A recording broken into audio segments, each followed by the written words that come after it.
नमस्कार दोस्तों, आप देख रहे हैं हमारा चैनल लेन देन न्यूज और मैं हूं आपका दोस्त दिनेश महेश्वरी। दोस्तों, कोरोना महामारी के इस दौर में एक नई बीमारी उभर कर सामने आई है। उस बीमारी का नाम है हैप्पी हाइपोक्सिया। ये कोरोना संक्रमित युवाओं के लिए बहुत ही खतरनाक साबित हो रही है।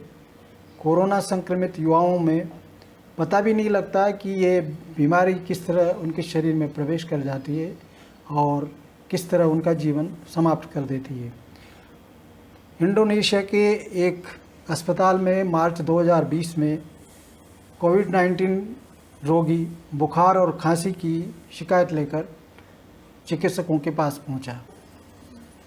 चिकित्सकों की नज़र में वो ठीक था, वो घूम फिर रहा था, मोबाइल भी चला रहा था, उसका रक्तचाप, नाड़ी और शरीर का तापमान भी बिल्कुल सामान्य था।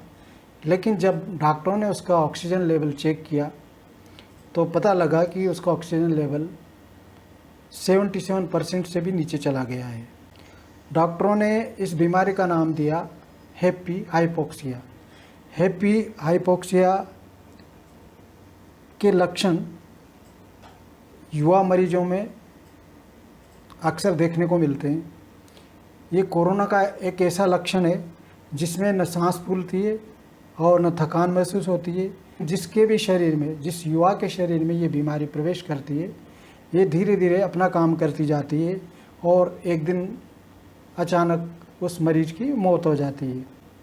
डॉक्टरों ने इस बीमारी को साइलेंट किलर भी कहा है। हाइपोक्सिया क्या है ये बताने के लिए आज हमारे साथ हैं वरिष्ठ नेत्र सर्जन डॉक्टर सुरेश पांडे जी।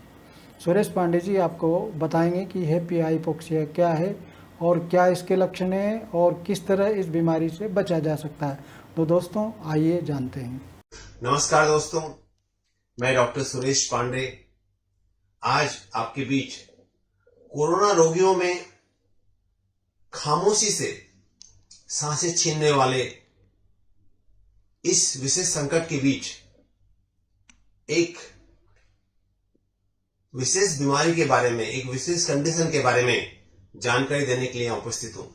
साथियों, देश में दूसरी खतरनाक लहर चल रही है कोविड संक्रमण की, और उसी लहर के चलते हुए हजारों व्यक्ति, हजारों युवा अपनी सांसों के साथ संघर्ष करते हुए, जीवन की अंतिम सांसें गिनते हुए अनंत यात्रा पर निकल चुके हैं। दोस्तों, कोरोना रोगियों में खामोशी से जीवन की सांसें छीनने वाली इस स्थिति को हैप्पी हाइपोक्सिया कहते हैं। साथियों, हैप्पी हाइपोक्सिया एक विशेष प्रकार की कंडीशन है जिसमें हमारे शरीर का ऑक्सीजन लेवल गिरने लगता है। वो अचानक ऑक्सीजन लेवल गिरने के कारण जो व्यक्ति स्वस्थ प्रतीत होता है, जो व्यक्ति में कोई सिम्टम नहीं होते हैं, उसकी ऑक्सीजन लेवल गिरने के कारण अचानक उसकी ऑक्सीजन सैचुरेशन कम होते और उसके अंग फेल हो जाते हैं, उसके जो वाइटल ऑर्गन फंक्शन करना बंद कर देते हैं। साथियों, हमें हैप्पी हाइपोक्सिया के बारे में सावधान रहना होगा और सावधान करना पड़ेगा। सामान्य ऑक्सीजन लेवल मानव शरीर का 95 से 99% होता है और कोरोना संक्रमित व्यक्तियों में यह ऑक्सीजन लेवल 95 से नीचे गिरने लगता है। जब ये ऑक्सीजन लेवल 90 तक पहुंच जाता है तो भी कई रोगियों में, कई युवाओं में, विशेषकर यंग लोगों में इसके विशेष लक्षण देखने को नहीं मिलते।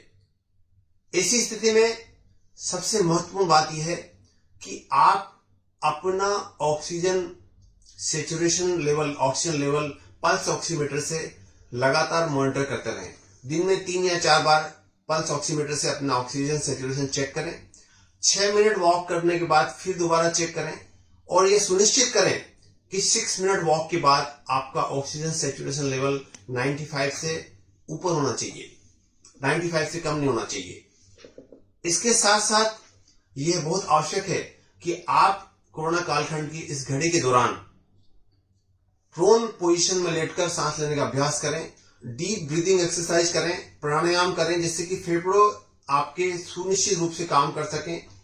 प्रोन वेंटिलेशन का अभ्यास भी करें जिससे कि ऑक्सीजन सैचुरेशन कम होने की स्थिति में आप आसानी से प्रोन पोजीशन में लेट सकें और अपना ऑक्सीजन सैचुरेशन बढ़ा सकें।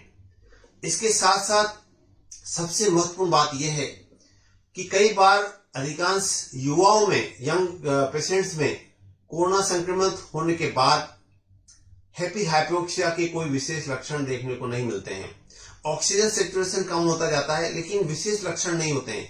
इसीलिए सबसे महत्वपूर्ण बात यह है कि जब आप कोरोना संक्रमित होते हैं तो फेफड़ों में जो खून का नाड़ियों का जो जाल होता है, जो जिसको हम एल्यूलाई कहते हैं, और जो वास्कुलर उसका एक खून की बारीक नाड़ियों का जाल होता है, उसके अंदर माइक्रो ओक्लूजन हो जाता है, थ्रोम्बोसिस हो जाता है। तो फेफड़े जो होते हैं वो ऑक्सीजन लेवल मेंटेन नहीं कर पाते हैं। ऑक्सीजन की कमी शरीर के अंगों में होने लगती है, जिसको हम हाइपोक्सिया कहते हैं। फेफड़ों से जब ऑक्सीजन पूरी तरह से शरीर के वाइटल अंगों में, जैसे कि किडनी और हृदय, मस्तिष्क आदि में पहुंच नहीं पाती है, जब हाइपोक्सिया होने लगता है तो ऐसी स्थिति में शरीर के जो अंग होते हैं ये काम करना बंद करने लग जाते हैं, इनके फंक्शन प्रभावित होता है। तो सबसे महत्वपूर्ण बात यह है कि जब भी आपको ऑक्सीजन सैचुरेशन आपका कम हो, 95 से कम हो, तो सावधान हो जाएं। और 90 से जब आपका ऑक्सीजन लेवल कम हो जाए तो फिर आपको ऑक्सीजन सपोर्ट की जरूरत पड़ सकती है। ऐसी स्थिति में आप सावधान रहें, सतर्क रहें और साथ ही साथ प्रोन वेंटिलेशन का अभ्यास करें। 6 मिनट वॉक करके देखें, टेस्ट करें और कोरोना के कोई भी लक्षण को हल्के में न लें।